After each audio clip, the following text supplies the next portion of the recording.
Hi, எல்லாருக்கும் வணக்கங்க. இப்போ வந்து நான் வந்து இந்த வந்து சாதா ப்ளவுஸ் தாங்க கட் பண்ணி எடுத்தேன். மொத்தம் வந்து 5 ப்ளவுஸுங்க. 5 ப்ளவுஸை கட் பண்ணி எடுத்துட்டேங்க.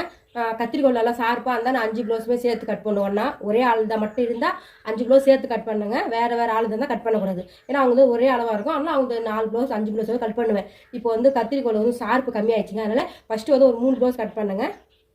பாருங்க, இது வந்து 2 ப்ளவுஸு, இது வந்து 3 ப்ளவுஸு தனித்தனியாக கட் பண்ணி எடுத்தேங்க.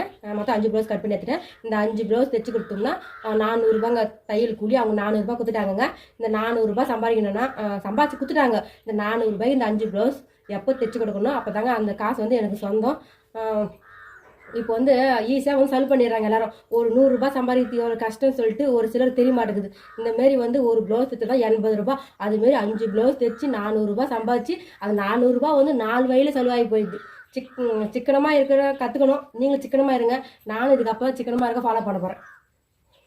யாரெல்லாம் வந்து சிக்கனமாக இருக்கணும்னு சொல்லிட்டு கமெண்ட் பண்ணுங்கள்.